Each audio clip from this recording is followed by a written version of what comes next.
Okay. Hey, Dion, I'm calling you back right now. Okay.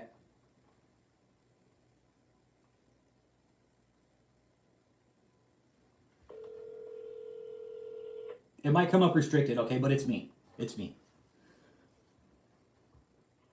Hello, this is Dion. Dion, this is Alex. How you doing, man? You got the floor, dude. Yes, sir. What's up, man? Yeah, so my name's Dion, and I'm from San Diego, California. And I was in that ministry, I would like to say, 2017, after me and one of my good friends, who's actually still there, he's been there 6 years in the ministry, and I left like after a month because we went there together because they like convinced us that this was God's will and this is God's face-to-face best friend on earth. This is his ministry, that God gave him.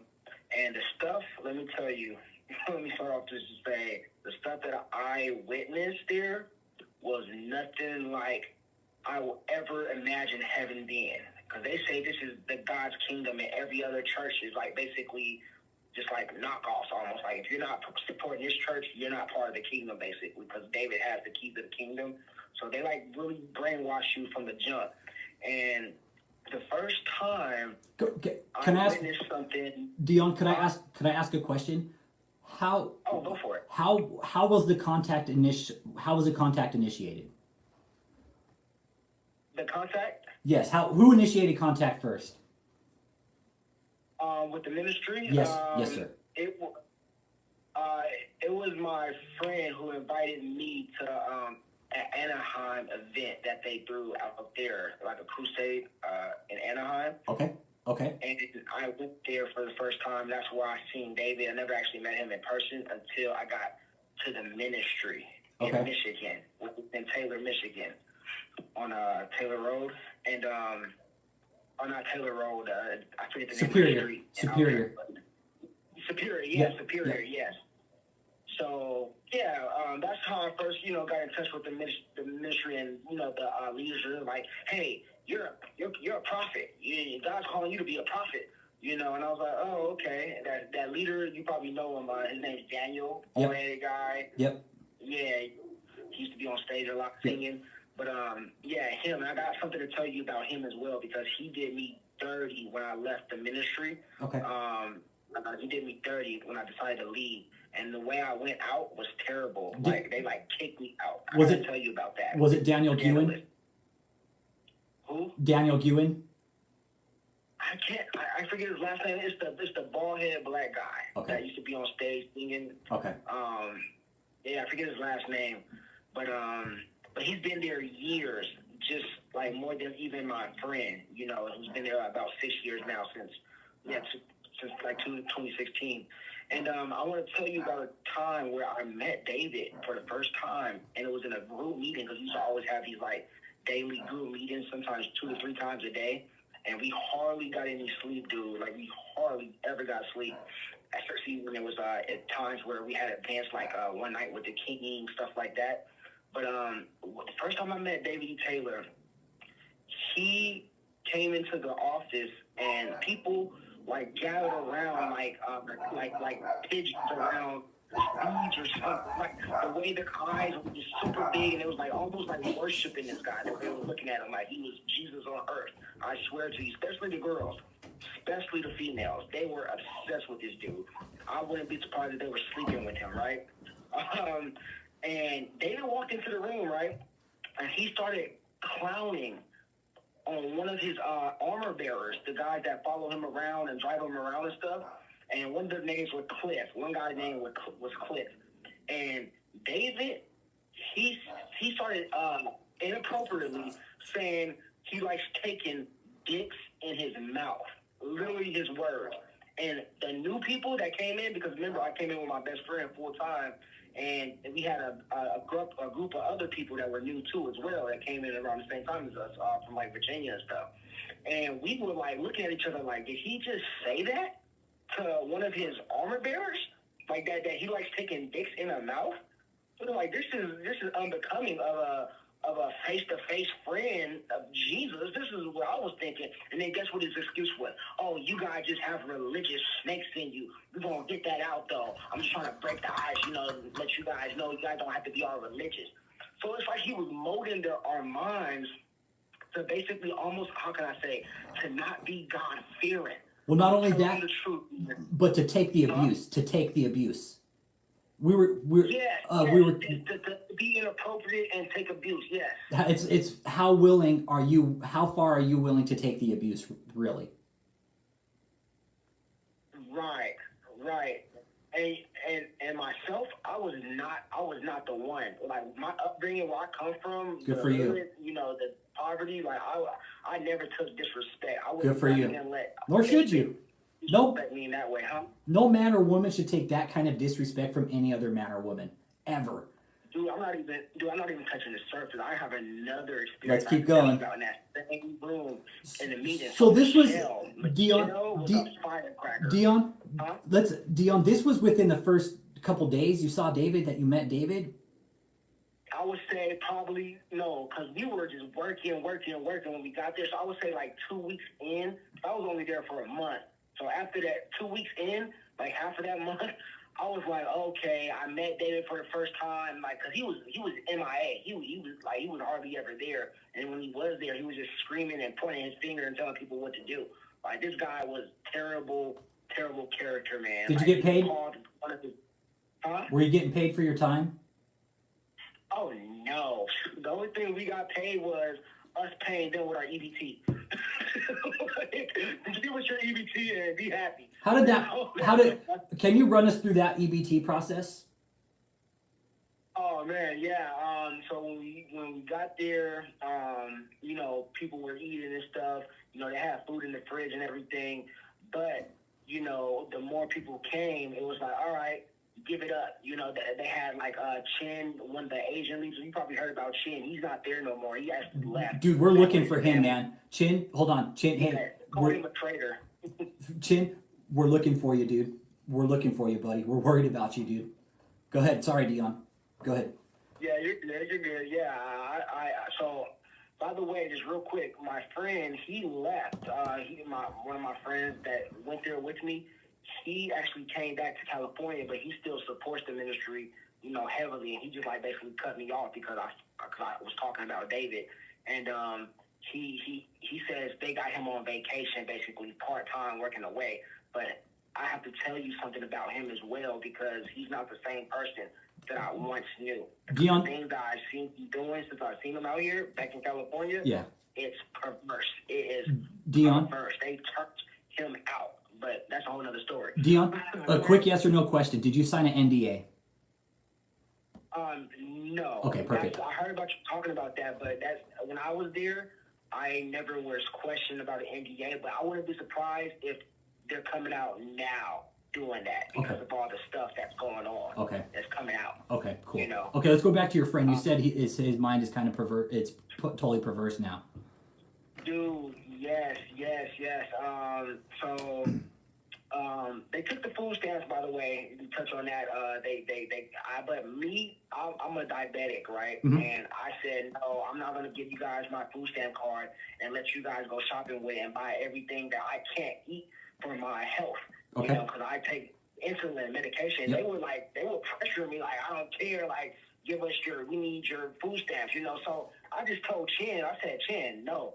Like I said, maybe tomorrow or something, but that day never came. I held on to my, because I was thinking, like, I will never see my food stamp card again. I felt like it. Why did they make you get food stamps? Actually, I had food stamps card when I got there, because when I was in California, Okay. I brought that food stamp card Gotcha. to Michigan. Okay. I never re-signed up or whatever. Okay, gotcha. But yeah, so that's the situation with the food stamps. And to go on about my friend, so he's like, he was one of the, I'm not going to say his name on here, but he's African American, and he was like on the media team. He used to like edit videos and stuff like that. And basically, he was like, he was a pastor. He was like, he was 16 years old, and he introduced me to Jesus originally, right? Dion, and I got a question. I got a question from the chat. Did you ever see Jesus face to face while you were there with David? was there, no, but I Okay. can say this for sure that I do recall seeing some image that looked like Jesus Okay. in a dream. It was walking through the ministry of Michigan in that building that Okay. we was like sleeping in. We were sleeping in that building, by the way. We were sleeping upstairs on top of the ministry. Okay. But I did see a little image that looked like Jesus walking through the crowd. But I have something to say about that as well, because I believe that people that have faith, that go out their way, Jesus does meet the people. And David, I swear to you, it's like God revealed this to me, I believe. I'm not trying to get all religious on you, but Yep. Nope. I'm with you. Okay, David, he knows that God is faithful to people, his sheep, his flock that have faith. Although David, it can be used to a certain measure for the people's sake because of his crafty words, but he's fired at the same time. So it's like he's thinking like, oh, I'm hired, look what I'm doing, but he's fired. There's a story in the Bible about this man his name was Simon the sorcerer.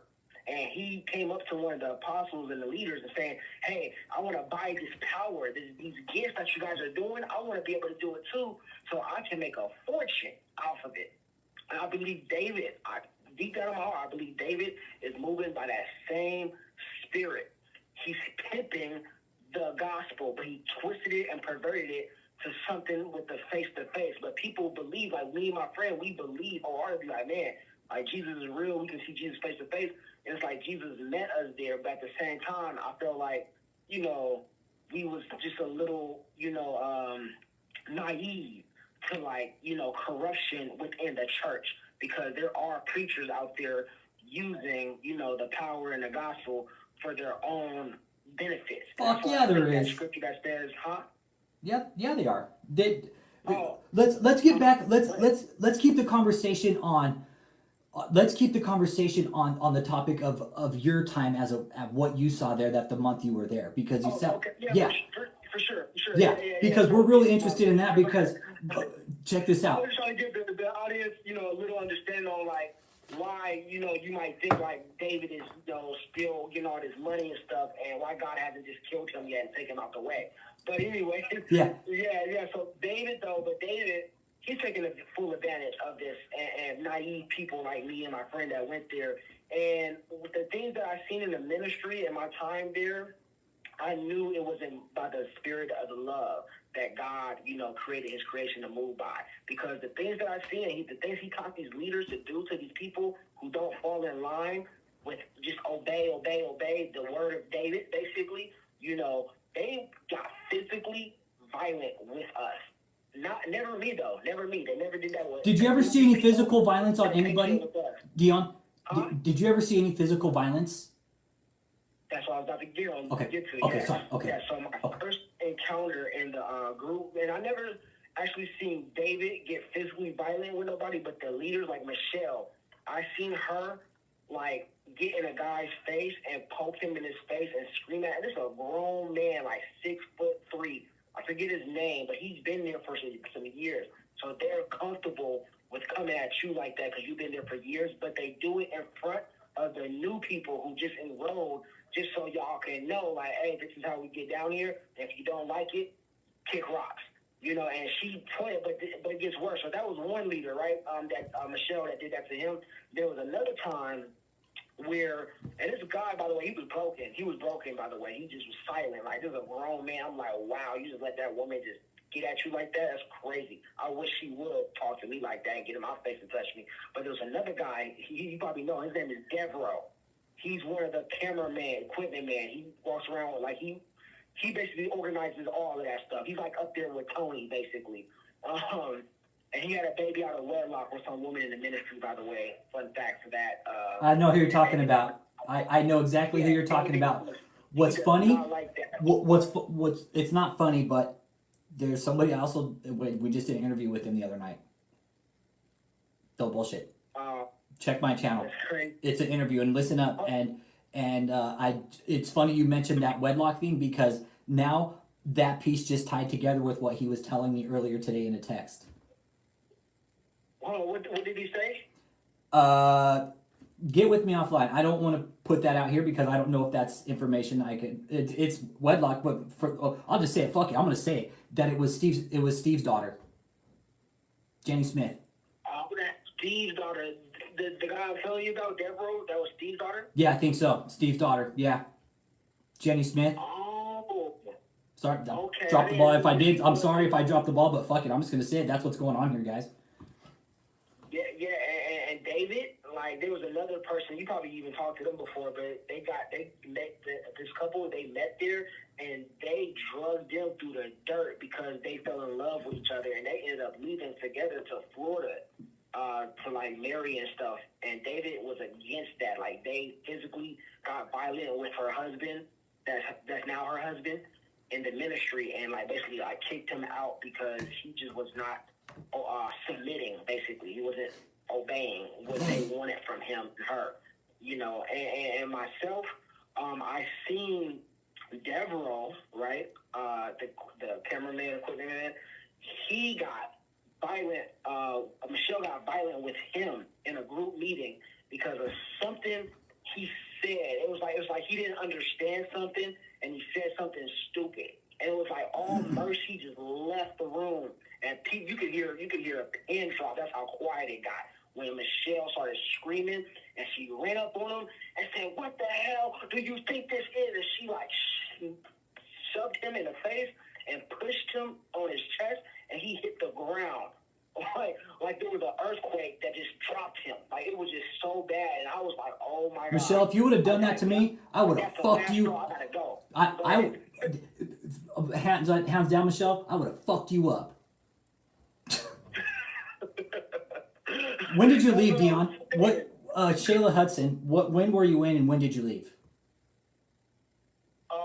You said what year? Yeah. If I'm not mistaken, so it was 2016, 21, 22. So 2016, and I would say before the snow came. Okay. That's right when I left. And I think it was like after I forget the last event. I think it was Rosh Hashanah. You know how they do Rosh Hashanah stuff. I think it was around that time, and that was like the last event that I did. And I was just totally like just burnt out. My diabetes wasn't, stable. They was like praying for me and stuff, and no sickness left. I was like, man, God, like, why do I have to be here trying to serve you full time, and I'm just still here sick, and they just eating whatever and trying to get my food stamps and stuff. I was like, no, and it's abuse. Hey, Dion, it was abuse. Dion, we got some really good questions coming in, man. Did you ever work at the call center? It's from Joe Gonzalez 22. He's been on the channel for quite a while. He's been following us for a bit. He wants to know if you've ever worked at the call center. Yeah, so we were doing calls, dude, all day, all night long.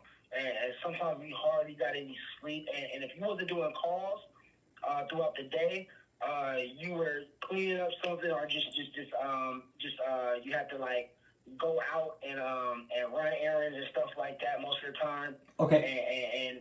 And nighttime Facebook, you would have to blow up people day and night on Facebook and do security. If you weren't on Facebook, you were doing security, night patrols. You and like another person, like two people, throughout the whole night. You like rarely got any sleep, dude. But calls, yes, that was the main thing. Like they wanted you on those phones. Are you cold calling people? Yeah. Okay. Yeah, they did. They did have a yes. Okay. Yes. Now, did you ever go to any of the houses in and around the Taylor, Michigan area? Did you ever see any of the houses that they had up there? Actually, believe it or not, I was surprised about that when I heard you talk about that, because at that time when I was there, they didn't have those houses. They had us sleep in the ministry, but Michelle did have a house around that area. I'm not sure if it was in Taylor, but it was somewhere around Taylor, and she had her house there. And that's when we went there one time. I think it was for Thanksgiving. It was around Thanksgiving time, and yeah, if I'm not mistaken, I think it was around Thanksgiving time, and we went there for like a little, little shindig, basically, just eating and stuff. That's the only house I seen. But I knew the females, they were separated from the guys. So most of us guys were the ones sleeping upstairs in the ministry. And then the females would leave around nighttime, around 9 p.m., 10 p.m. Did you ever know where the women stayed at? No. I Fuck. know they have Hold a on. little Hold on, Dave. house off somewhere else. Dion, hold on. David, you're a fucking piece of shit, dude. You really are, dude. I can't fucking believe you, dude. Got another fucking hit that like button too. This is Dion. Let me give everybody caught up here.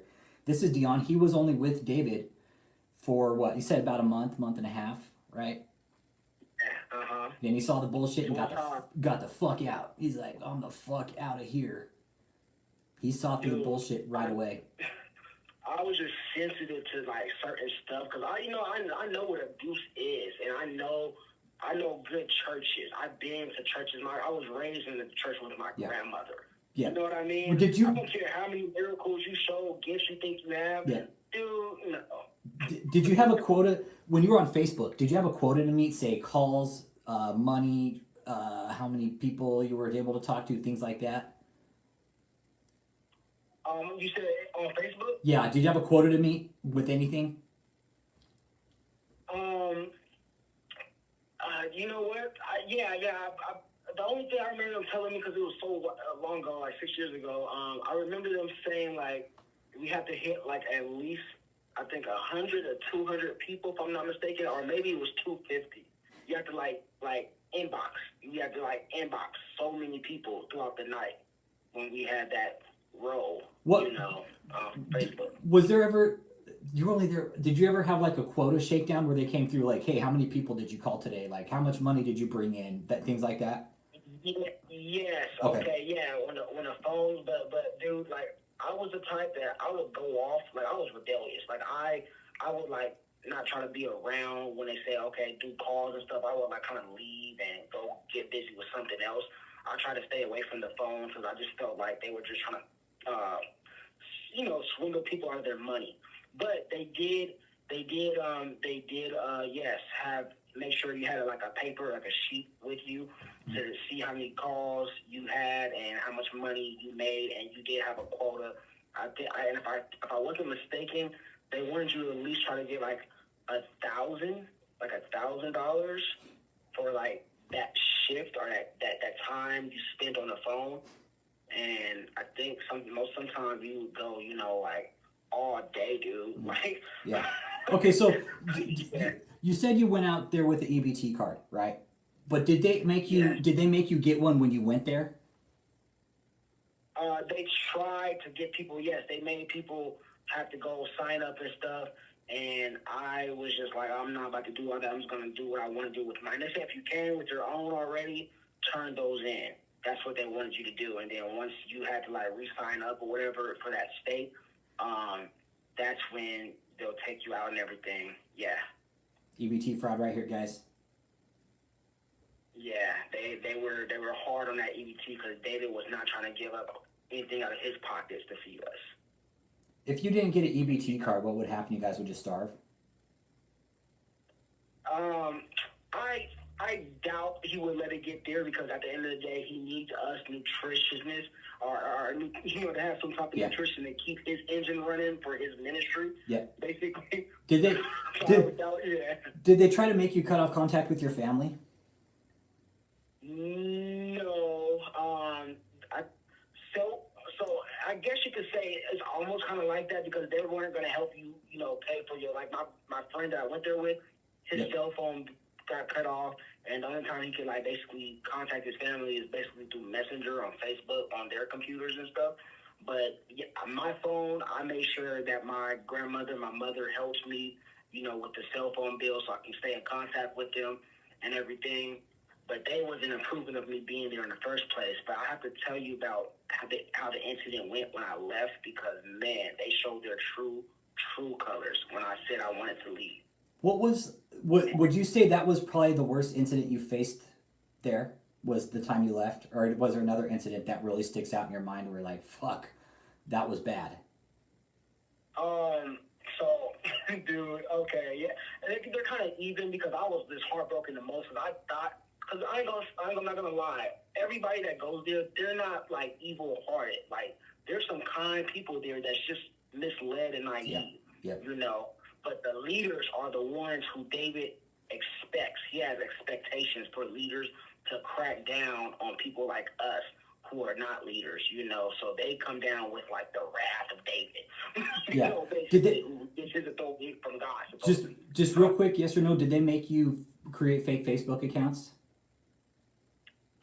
Yeah. So if one of your Facebook accounts gets basically like blocked out because you're just spamming people day and night through Facebook Messenger, you will have to go create another account so you can keep it going. Basically, yeah. What was the most accounts you ever created in a day when you were there? Dude, like I told you, I was rebellious. I tried to go do something else because I was just like tired of like just. You didn't like what was going on. So yeah, I probably made 2 or 3 the most for that month and a half. Like about a month and a half, I was there, and I would basically try to like sign up for security, you know. But they would try to assign people in different places every other night. They try to be like, all right, look, Dion, you're doing this tonight, or you're doing this, you're doing security, you're doing messenger, you're doing calls, stuff like that. But yeah, I hardly tried to be on calls or messenger because I was just burnt out. Like my diabetes was messing with me. I just over it. But one of the other incidents, to answer your question about that really made me go like, wow, like these are snakes here. Was when David came to town from wherever he was at, and him and Michelle got into it, basically, upstairs. Did you see this, or did you just hear it? I heard it, and I peeked around the corner, and I glanced for a quick second. Okay. Because David was facing me when he was screaming to the top of his lungs. They were over there by the media room where they do all the video editing upstairs of that Taylor, Michigan building. Yep. And he was going off. He was like going at her throat for something she did wrong. I can't remember specifically what it was, but he was in her face like how she's in other people's faces when they need correction. He was like harshly correcting her, and he was in her face, down her throat, like he was almost about to choke her. He had her like wrapped up, and like he grabbed her shirt, and he had her, you know, like a bully, like just. And in her face, like. Oh, so he grabbed her. So he grabbed her. Yes, I seen it. Like it was like he grabbed her shirt, and it's he still was fucking in her face, and he was just like, what the hell, dude? I told you, you did not obey my command, or you know, just like that. Like you did not listen to what I told you to do. I told you. And I was like, oh my God, like this is a woman. You know what I mean? What did Michelle do? Like he 2 seconds from smacking her or punching her. What did Michelle do? She quivered like a little girl. Like I never seen Michelle so submissive, because Michelle's the one that's usually doing the damage, right? Ghislaine Maxwell. Hold on, Dion. Hold on. Ghislaine Maxwell and fucking Jeffrey Epstein right here. Did you ever see? There's questions coming in. Any evidence of human trafficking? Did you ever see a lot of new faces coming in and out while you were there? New faces? Yeah. Yeah, people. Yeah. People. Like not. You're not talking about like sex trafficking. You're talking about just like human. People. Let's be clear here. Right. Yeah. Trafficking doesn't have to involve sex. There is, but right. It can involve humans. When you say people trafficking, you're basically you're not talking about people there against their will. Well, there's 3 criteria for human trafficking. Then there's about 5 or 6 dynamics to each of those criteria, and I've looked them all up, and they all fit David's cult. That's why I'm asking. Okay, I believe, my friend. Most of the people that I've met, huh? I believe there's a human trafficking element going on here because of the coercion. It's just such a deep-rooted manipulation and just twisting a script. Like I remember this with Michelle. She told me, because I told her, I said, Michelle, I'm tired. I'm really going through it. Today is not the day. I don't want to do this today. I think it was something with calls. I told her I didn't want to do calls today. And she said, I said, can I just like rest and read my Bible, Michelle? I just don't feel good in my body. You know, I haven't ate nothing. I've been fasting because of the sickness I'm going through. And she didn't give a hot damn. Okay. She said, no, you're not gonna read your Bible. She's like, you can listen to one of David's video tapes. You can listen to that. She's like listen, like forget the Bible. They don't want you reading the Bible. Look, here you go, guys. They don't want you reading the Bible. No, they didn't. Can you say that one more time? Dion? Never really ever read the Bible. Say that one more time.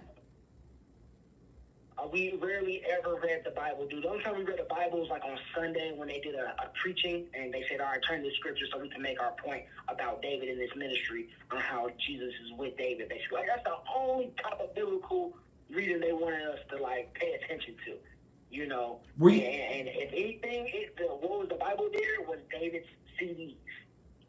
They glorified and put that on a pedestal over everything.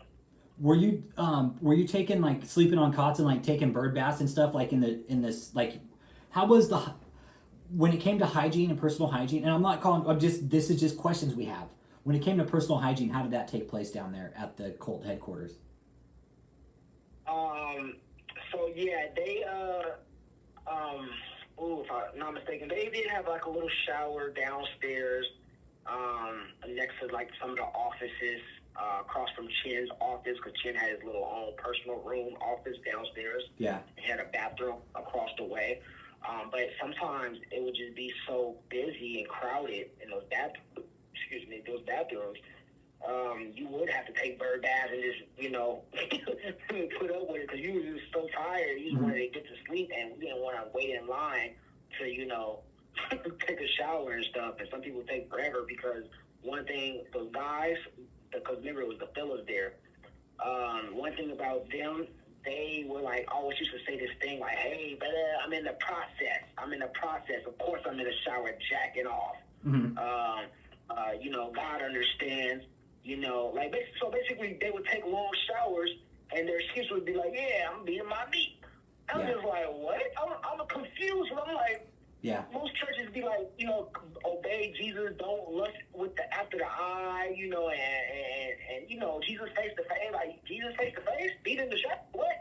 So I was confused, and this is gonna tie into my friend's story, who's back out here in California, quote unquote part time. So he says, but yeah, that perversion, dude, perversion. Is David a pervert? I'm sorry, say it again? Is David a pervert? Dude, he is the king of it. He's the one that molds and massages perversion into the leaders and the staff just to make them not judge him. It's like he has this thing about like, hey, you can't complain or get upset when I get exposed for my perversion with Vicky Yoshi and these women. You know, by the way, I went on a date with one of the women who's from California who was there going to one of the events, and she broke it all down to me what David did to her. This was around the same time Vicky was messing with him, some Asian girl, and she used to wear tight dresses, you know, show her breasts, and David loves that. He tells all the women there to basically not dress slutty, but show a little cleavage, like show some stuff that man want to see. Because God made our bodies to, you know, to be desired, basically. Like, and he'll try to, you know, use scripture and stuff to like have his way, basically. Got a couple. To your question, is the king of perversion? Like, he is causing so many to stumble, dude. So many. Couple questions for you. Just a quick yes or no on one. Do you know Stanley Cam? Stan? Yeah. Stan the man? Yeah. Yes. Okay, cool. He was a thorn in my flesh when I was there, by the way. Okay. Did you ever see any drug use or illegal weapons? No, I can say for a fact I did not see that. Okay. Yeah, I didn't see that. Okay. I probably was too new to be exposed to that. Okay. You know, didn't hear. But did you ever see like any kind of like just perverted like behavior from David specifically towards the women? I mean, No, obviously he with kept Michelle, that. grabbing He kept Michelle, that on huh? grabbing Michelle like that's a big one. Yeah, Michelle. I know she's just so like twisted and manipulated in her mind to take something like that. Like I see, but it's like, oh well, I can do it to them because David approves of it, you know. So she takes it because in her mind it's like Jesus' best friend it has this authority. Like that's what she used to say in the meeting. Like she used to like break us down like in our minds, like, you know, whatever I do to you comes from the authority of David, and whatever David does to us comes from the authority of Jesus, and it's approved. It's stamped and approved, basically. So no, like there's no judging or no thinking. Like you can't think for yourself, basically. That's how it is. Okay. You know, it's like they think for you. It's Yeah, so bad. total thought control. Yeah. Did David have security? Like when he left, did he roll out with like a gang of people? Not. He usually had like a armor bearer, a driver, typically by him and just the driver, which was like kind of his security. And then sometimes he'll leave with two. Like he'll have a guy named Daniel and a guy named Cliff. Okay. I know Daniel Cliff. Two black, yeah, two pretty tall black Hey, by the guys. way, everybody, real quick. Hey, say hi to David. Hi, David. Hi, David. Say hi to him, bro. Tell him hi. Tell him hi, Dion. Tell David hi. Hi, David. How you doing? I see you locked down. Yeah. Our first lockdown coming for you, man, after you come out of hiding.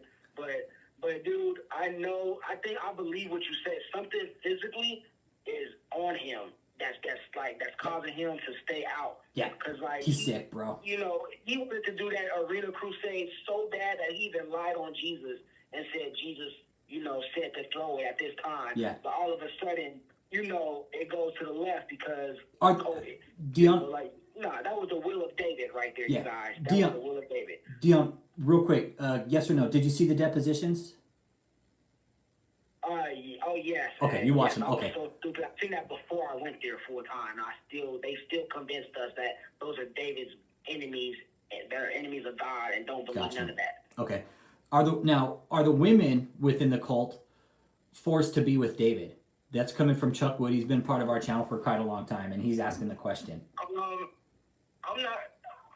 Honestly, so behind closed doors, I believe David does a whole nother game and just number on the woman behind closed doors, because his last ministry, I met some people from there, and they told me how David got down behind closed doors with the man's wives and girls and stuff.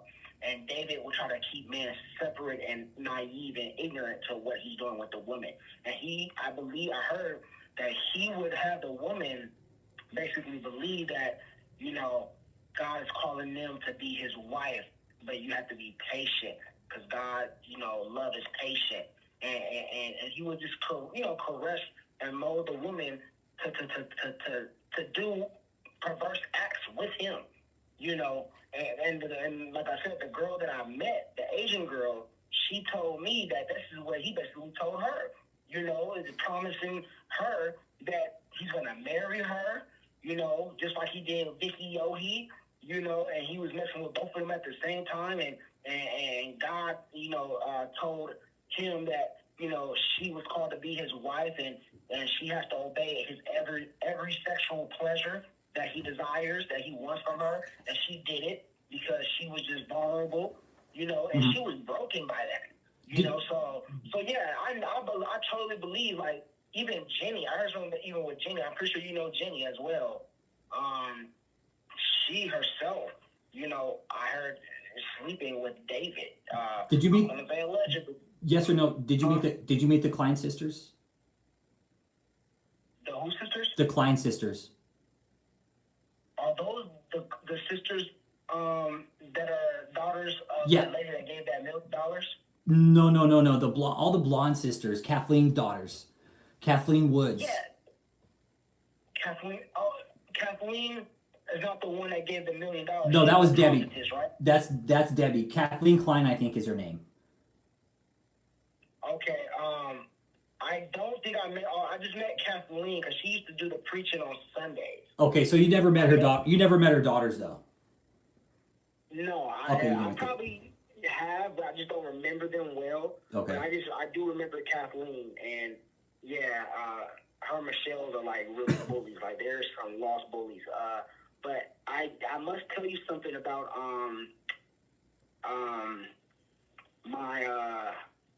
my experience and my knowledge that I have with that lady that gave that $1 million. And remember, her husband basically took David to court for those, for giving that money. Yep. I forget her name, by the way. I forget her name, but she has Debbie Fraser daughters as well. Debbie Fraser. Yes, Debbie. You know her daughters? Yeah. Katie? Okay, well, she has, like, I think blonde daughters as well. Katie's one of them. Katie's still there. Huh? Katie is still there. Yeah. Is she still there, Katie? I believe so, yeah. Katie and Debbie, we think are still there. Okay. Well, hold on. Kathleen daughters.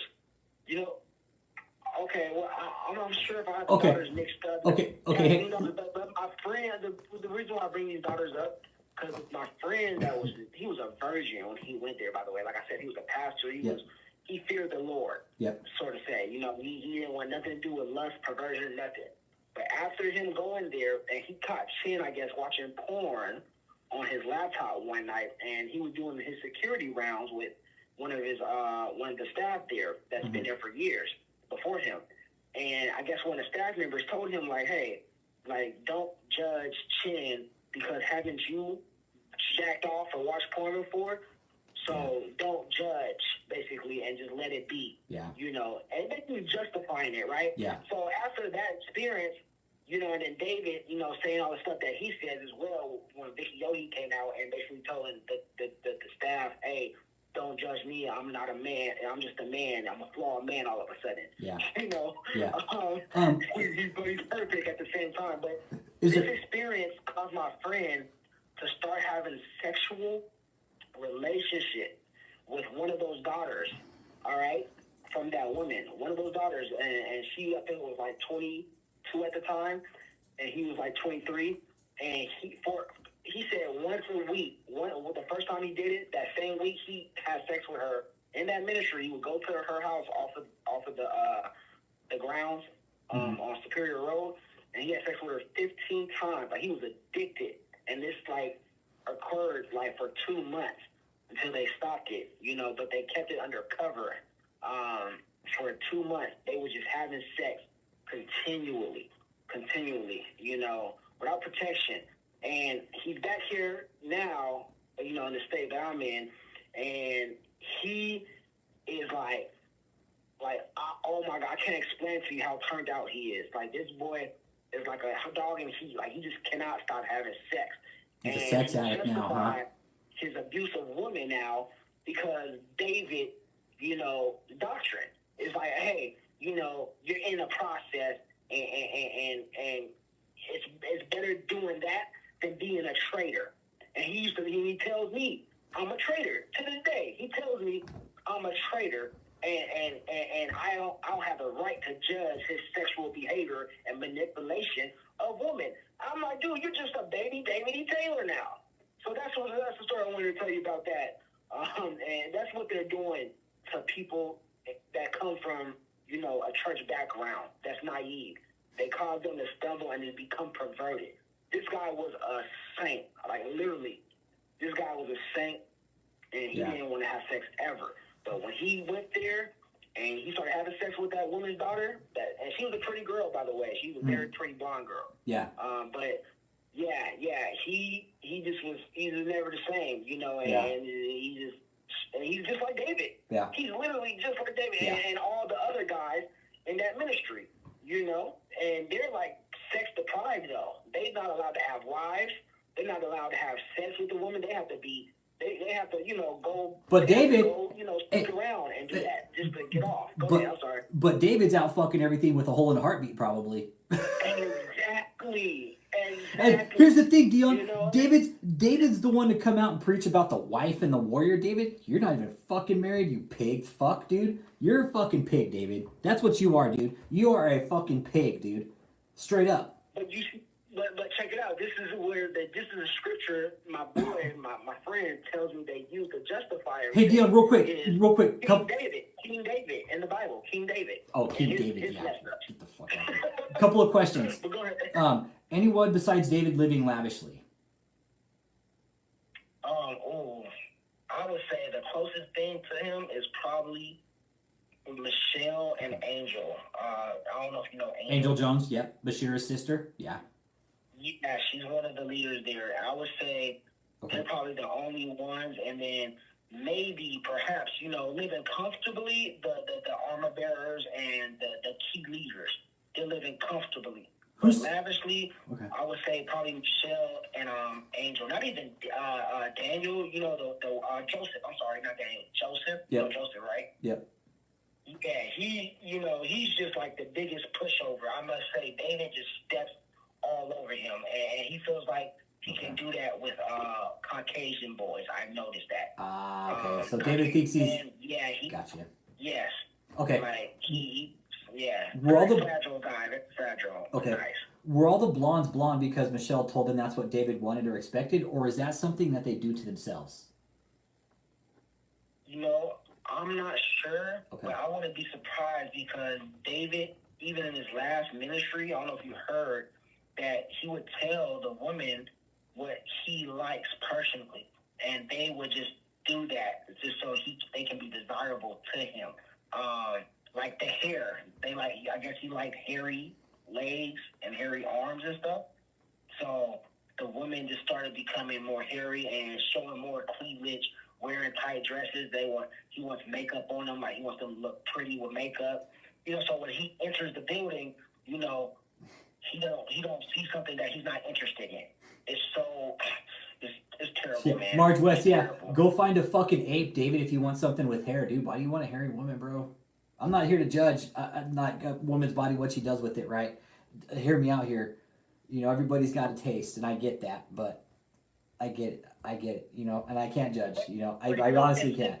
He honestly, dude, it's not cool with him, though, because he's so inappropriate. It's like he's inappropriate. He's not becoming of a righteous leader or somebody that's integral or honorable. You know what I mean? It's so corrupt and just perverted. And by the way, so I want to tell you the time that really did mess with me wrong when I left. That really hurt me. When I decided to tell Michelle and Angel that I don't want to be there no more, the word spread like wildfire. How quick? How fast? Dude, I'll say no more than 30 minutes, dude. Like, the whole ministry seemed like the walls were closing in. They was cracking down on me like, what the hell is your problem? You ready to trade? What are you going to say? Stuff like that. You know what I mean? I was like, dude, I just been here for a month. They were real worried. They were worried about what you were going to say when you got out? Basically, basically consider me a traitor. For me to come to the kingdom of God, face-to-face ministry, and then turn around, because they use a scripture, a man that puts his hand to the plow and then turns back is not fit for the kingdom. That's the scripture they look at. And they say, oh, you're turning your hand from the work of God. You're a traitor. It's like no salvation for you no more, basically. You're going to hell, So Daniel, the bald-head black guy that used to be up there singing for David, he's bald now. He used to have hair back in the day, like in 2016, 15. But he is the one that confronted me after I talked to Michelle and Angel privately about it in the media room. He came upstairs and they had him come up there basically to tell me to pack my shit and kick rocks. I'm like, dude, I came from California. You gonna take me out in a day? Like the same day that you just don't read. There's no need or reason for you to be here. You're just taking up space. I'm like, whoa, where's all the love? Where's all the like? I guess they expected me to have this. Like, I still needed time to call home, save up some money, get some money to get me a train ticket, a Greyhound ticket, or something. And Michelle, she promised everybody in a group meeting one day that whoever wants to leave can leave whenever they want, and she'll even buy them a Greyhound ticket. So that's what kind of made me comfortable with coming out to her in the first place, to let her know that, hey, I'm ready to go. Now, I can't do this no more. Did they buy you the ticket? So okay. Long story short. Real quick, real fast. I get kicked out, huh? Did they love bomb you when you first got there? Did they love on me? Yeah, like love bomb you. Oh yeah, of course. They want to make you feel welcome and warm, stuff like that. Like, make you feel like you're wanted here and you're chosen to be here by God and stuff like that. But once you leave, it's like you're a devil. Well, you know Dion, what I mean? Dion, did you know I don't know if you got Shayla. Did you know Shayla Hudson by chance? Shayla Hudson sounds familiar. It was probably, I think you were there before her, but she's in our chat too, and she was there, I think, after you. And she said yes to the love bombing. That's the first thing they do when you get there. When you say love bombing, define that. Like when you say love bombing. Exactly what you just defined. Oh, okay, yeah. They're very, they're that very sweet, like they're, like overly sweet, like overly passive aggressive sweet kind of thing. Yeah, like man, like but it comes off just like as decent people, But then you start to see things unravel. It's like, oh man, this is something off. You know what I mean? Like how long? The attitude. How long? How long after you were there did you start to notice things were wrong? I have to say, like, probably 2 weeks in, that's when the writing was just on the wall. It was just like, oh, yeah, like about 2 weeks in, and I just seen how the labor was just like overly just trying to like almost like just pump up David and his wealth and his ministry. And it just didn't seem like they were doing things for people. But that's how they try to, make it look to the world like, oh, we're doing all of this to benefit and prosper the world and God's kingdom, advance the kingdom. No, they're advancing David, dude, and his, pockets. Numero uno. Numero uno. Yeah. That's who they're looking out for. Number one, David. Yeah, exactly. Different, and I know Michelle and Joseph and probably even Steve. I believe they know this by now. You know what I mean? They know, but they're at the same time, David has manipulated their mind and convinced them that, since he's Jesus' best face-to-face best friend, it's okay to prosper him and make him look good on the scene, because he's doing it all for Jesus at the end of the day. This is for Jesus, but it's really just for him, dude. It's really just for him. And by the way, to answer your question earlier about the, me being put out, that same day, I went to a shelter, dude. I went to this place called Covenant House in Detroit. And I'm talking about, it was so ghetto. I was like in the slums, it felt like it. But I was not supposed to be there. But I was there for about a week until I cursed out Michelle, cursed out Alondre and people from the ministry, and told them, like, you guys are corrupt. You guys are evil for letting this happen to me. I came all the way out here to help, and you guys in one day just put me out like I was never nothing to you. Like, what happened to all that love and mercy and kindness? Now, Michelle, you promised you guys would buy me a Greyhound ticket, or anybody at that, if they wanted to go home. And eventually, guess what? They gave in. Michelle got the Greyhound ticket.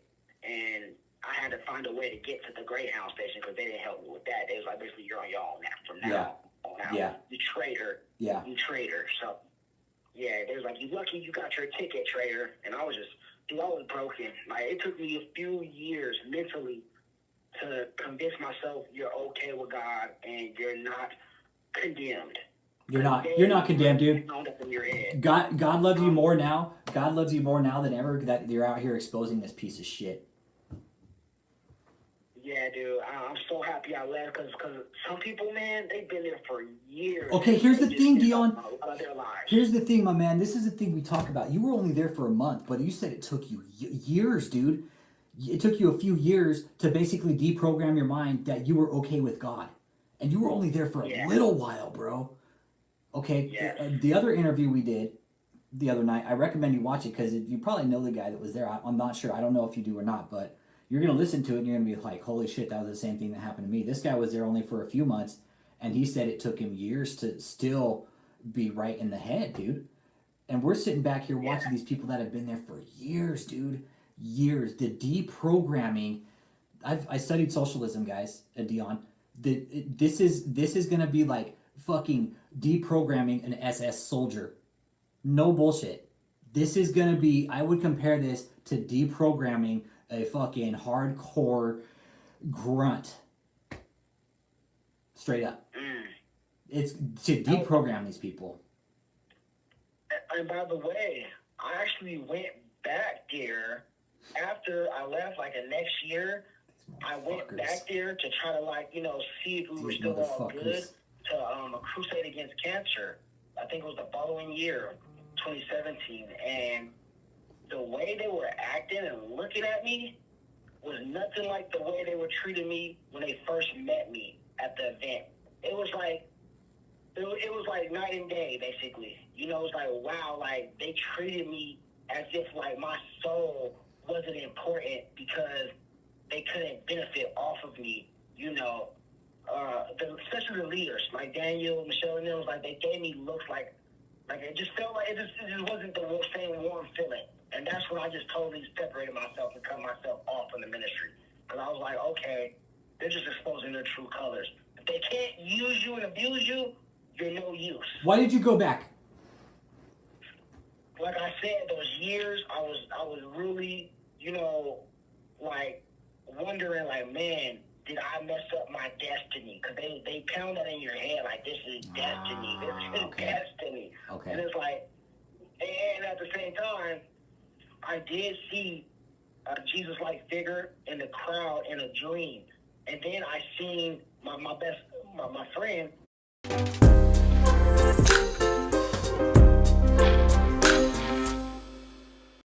He said he seen, like, a Jesus face in his ceiling one night, you know. So that's when we decided, like, okay, maybe we should go together, and maybe this is God's destiny for our lives to serve full time under David E. Taylor, you know, Jesus face-to-face best friend. Yeah. You know, it's like they tell that to you. Yeah. You know, so all that stuff, it was just like, man. But then eventually, it's like revelation. You know, you believe it or not, but like revelation came to me and said, David is fired, even though he's still being used. Like, he's using people. He's being, you know, used only for the people, basically. But at the same time, it's corrupted. And I was mad at God, too, dude. Like, I went through a lot of stuff with God. That's a whole other story. I won't get into that. So I want to stay on topic with the ministry and stuff. Yeah. But, yeah, man, the ministry is toxic. That's all. That's the best way to describe it to you guys. Is toxic. Toxic, dangerous. And the people that's been there for years is being used for their funds and their family. Like, okay, my friend, like I said, he came back to California. You know, he's with his mom now. But it's like, he seems like a free bird. Like, the way he's acting, the way he's carrying himself. He was working a job. He got him a car. He was supposed to be gone for only 2 weeks because they moved him from Michigan to Florida to St. Louis. And now he's back in California with his mother. But he says David told him to stay longer. And I'm not sure why. I'm not sure if he just couldn't control his penis and David just told him to go home for a little bit. I don't know what it is. But the boy, you know, he's out here and he's trying to catch up, it looks like. It just looks like his life. Like, he's just trying to build his credit and stuff like that, you know, and he's still holding on, though, to that doctrine of David. And he's like telling me, like, I better not speak on him, I'm going to cut you off, basically, and stuff like that. So he's still manipulated in his mind. But it doesn't seem like he has no desire to go back to that labor, to that almost like a bird trapped in a cage. And it's like he's free now. I can see it. It's like he still holds on to David as truth and the ministry, but at the same time, it's like, man, I'm glad to be out. I'm like, yes, I bet you are, because you guys are not living there. Yeah. You guys are not living with faith. How did David get the $1,500 from you? Oh, Yeah, so I think it was when I went back there, dude. Like, I was so stupid. I went back there after I left, and David had some little slick word during offering and tithing time when he was trying to give up money at the end of the event, and he said God was saying you have to sow this much, and you're gonna be set for life. If you sow over $1,000, God promises you're going to like never have any financial struggle, you know, for the rest of your days on earth. And I believed it. Like, I believe, like, oh man, like God is saying that. Like, what is $1,000? You know, that's no sacrifice. Yeah. So I gave it up to him and his Prophet Scott or Bishop Scott or whatever, him and Scott. Yeah, they tag team on the whole audience, you know, to give up that much money, over $1,000. How many people gave that night? How did you see a lot of people giving that night? Dude, yeah, people were like running up to that altar and laying their money on the floor. That was that crusade. I'm not sure if you've seen that one. That was back in like 2017, 2018. I think it was 2017. Danny, hold on. Let me crush this. Let me crush this comment real quick. Dennis, if you understand the nature of the beast, okay, and why people do the things they do with religion, my man's not gullible here, dude. He just believes in something higher that we don't understand, dude. And it's cool. He's explaining it here to us. He believed in something higher. That's why he went back and gave the money. When people are spiritual, man, I don't question anybody's spirituality here, dude. I really don't, because this is what these people believe, man. You know, for sure. I don't think he's gullible in any way. It's just these people are fucking master fucking manipulators, dude. And they say they know, like, this is a drug for people, dude. Dennis, this goes, like, religion is a fucking, it's like a super drug for some people, dude, if you're not careful. Would you agree with that, Dion? Yeah. Okay, good. I feel like it's like I'm trying to think of a good analogy. I agree with that, but not fully wholeheartedly, because there's like anywhere in the world, any type of sphere, business, you know, whatever, job, whatever.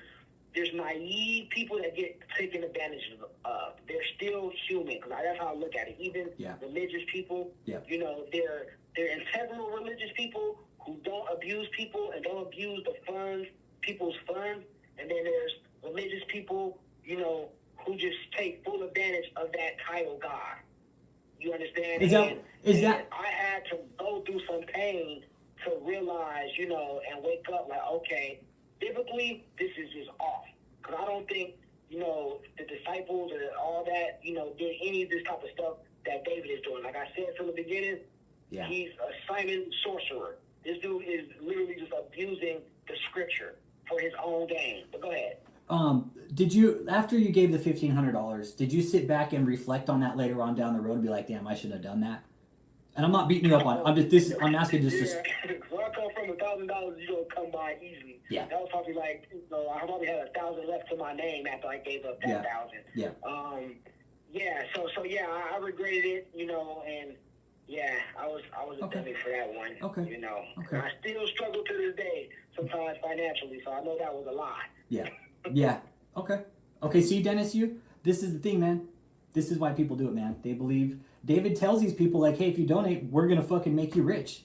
And that's pretty much a fucking deceptive trade practice with what he's doing. You don't do that in a fucking church. Say, if you give me your money, I'm going to make you rich. Right. Like God promised it. God promised it. Get the fuck out of here. Yeah, that's anybody who's listening, Dion, we're going to kind of start wrapping up here. And I really want to thank you for coming in tonight and talking to a group of people you've never fucking met in your life. First to fight for the right and to build the nation's might, and the army goes rolling along.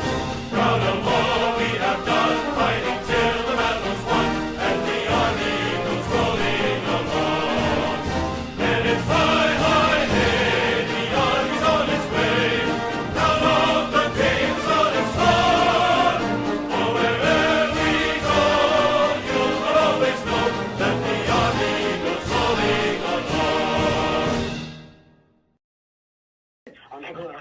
We don't want to do that. I'm No, we don't. No, don't say now. that. No, we I don't. moved on. Yeah, Huh? we don't want to talk about that. We don't talk like that here. I get you though, I'm David. not there no more. Yeah, Thank yeah, you. no, and I get you, Very dude. dark When time. when I heard Roe versus, they said fucking David helped Roe v. Wade the other night, like last week. I wanted to fucking scalp his fucking bald spot off his goddamn head. I was like, you fucking piece of shit, David. Really? I got fucking sick. That made This me. dude, if anything, this dude's probably pro-abortion when it's convenient for him. If he gets a girl pregnant in the ministry and he doesn't want nobody to find out, he'll probably send her to a clinic ASAP. Yeah. That dude's a lie, dude. That dude is such a man. Dude. Yeah. Yeah, everybody's loving the chat, dude. I mean, you brought some, and here, you guys, he was only there for a month, and the damage it did. Yeah. How long did it take you to recover from that damage? Man, I won't even say I'm probably fully recovered because my friend, my childhood best friend, he introduced me to the ministry and he's still stuck there. So just that being a reality and him coming down on my mental, saying I'm a traitor, I'm Judas. How the hell are you going to call me Judas like I helped crucify Jesus? Like, this is how much you're exhausting. That's a good point, dude. You know? Dude, that was a good point. Like, you didn't help him. It's like, hey, dude, I didn't betray Jesus. Huh? You're like, hey, I didn't betray Jesus, dude. Judas is still in purgatory as far as I know. Right. And I'm like, man, like, it really like made my zeal and my passion for God. I noticed because now I'm looking at God. I'm not looking at David no more. I'm looking at like my vengeance is almost like on God now. Almost, it's like God, like how in the hell could you allow me to waste my time, my energy? I was getting my life together. My friend was in film school. He was in college in LA. Before we left, we was like really establishing ourselves young, like our early 20s. We left everything just to go, try to fulfill our destiny with David. For David. If you, so, yeah, man, I was. Let's go. Man, Let's. I was broken. Let's go ahead and wrap it up here, and I want to end it with this. I got one more question for you, and this is to anybody in any cult for that matter. If there's one thing that you could tell any member of a cult for any matter, based on what you saw, what you experienced, how it made you feel, everything, how it made you question, how you're questioning God right now, like you're angry at God. What is one thing you want to tell people out there that are listening that what's one piece of advice or one piece of experience you want to tell them? If I could tell them anything, I would tell you guys to learn to love yourself first, and not in a conceited, selfish way, Fucking dead. but in a healthy way. Love yourself first, because if somebody sees that you don't know yourself and you don't love yourself and cherish yourself, they'll take full advantage of you to make you think that if you don't love them more than you love yourself, you're you're in the wrong and you don't deserve, to be loved. Don't, just if I could tell you anything, don't let somebody, try to tell you who you are and who you're not, love yourself and know yourself, and understand a manipulative person when you see one, when you hear one, very manipulative, and that is what David was, and that's how a lot of churches and pastors are, in smaller churches, even Scientology. I had a little thing with Scientology, so yeah, just know yourself and love yourself, because this world is selfish, man. This world sometimes is just only for their prosperity and their benefit. So love yourself, you guys. Appreciate your time. Appreciate your time, you guys. Damn, appreciate it. And one more quick question. How'd you find the live tonight? Oh, I've been following you on YouTube for about a month now, and Okay. yeah, I seen that you were live on YouTube. It popped up on my channel. Okay. Okay. Cool. Right on. Yeah. And what do you think? Are we doing okay with the content? Yes, especially your thumbnails. Okay. Yeah, man. You know your content. You. I can tell you do your research, by the way, and you're very. You know, you're getting some good details behind the scenes and some facts and stuff, and I love that. You know about your content. You know. Okay. You be hitting, like, I know people in the ministry that you be bringing up, and I know that you know what you're talking about. You know, Okay. you're accurate on a lot of the stuff you be saying. I'm accurate. Especially when you talk about the EBT, yeah, you're very accurate, man. You're very accurate, and you be telling the truth, for sure, you guys. Listen to this man. He knows what he's talking about. EBT fraud's real, guys. I'll go ahead and wrap it up here, Dion. Thanks for your call tonight, man. You got my number. No problem. I'll take once I get off the Yes, phone. sir. I'll text you my personal number. Okay, that way you have it. But you have a good night, man. And thanks for the call. Appreciate your info. Appreciate your interview. No problem, man. And you have a good night, sir. God bless. All right, you too. Bye bye. All right, guys. Another interview. Big shout out to Dion. Thank you. Thank you, Dion, for coming into the chat tonight, sharing your experience. So 1 month that guy was there, guys. Check this out. 1 fucking month. And it took this guy years to deprogram. Years. He's still questioning it. Still questioning it. That's how bad the damage is here. Remember our guy said the other night, Tom said the other night, man, hey, there's a very deep mindset control tactic to this. Huge. It's all about the psychological control. Once he gets them in there, they're fucked.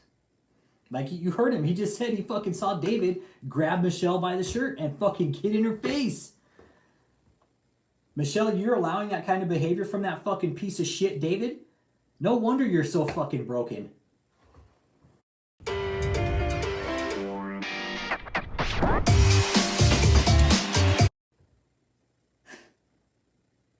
Don't get it. Don't get it. Yeah, none of this shit is fucking scripted. You can't script this. That's the cool thing about it. None of that was fucking scripted, guys. So if anybody wants to come up here and talk, man, this is real shit, guys. There's real crimes going on here. Again, I'm pushing the religion aside. I have to. All the religion in this, I have to keep it aside. I understand the objective standpoint. I get it, right? I get the objective standpoint. And Dion, thank you for sharing your religion with us too, man, because I encourage everybody to believe in the God they want, but when it becomes destructive in nature, that's where we come in. That's where we got to step in and be like, hold the fuck up, time out. We saw David's bullshit, right? So this is why we're all here together. Now we have survivors coming forward. Yeah, we've had 2 interviews in the last couple nights, and they've all put everything together, guys. Chuckwood, we did one the other night too with another ex-member, and he was there for a few months. Again, was my fucking channel suppressed? Kid Frost, my channel suppressed, bro. Channel suppressed, man. I hate to tell you guys it, but it really is. And it's just, I found out the other day that actually the algorithm is kind of fucked up.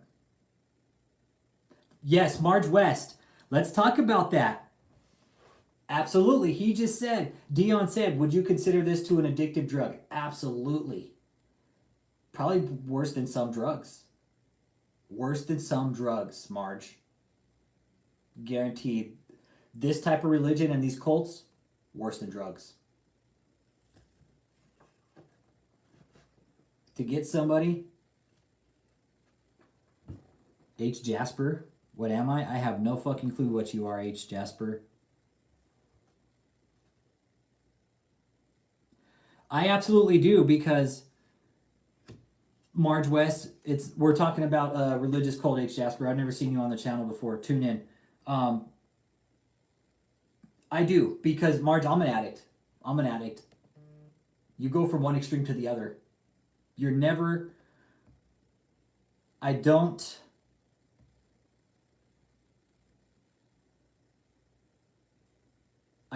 do anything anymore I used to drink coffee, smoke cigarettes. I used to do a lot of drugs.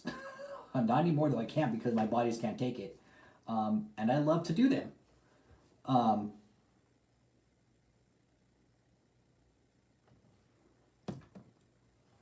Because once you're an addict, if you know the way the addictive mind works, right? Once you're an addict, you're always an addict, and you're always going to exchange one extreme for the other, right? Like, I don't smoke, I don't drink, but now I fucking do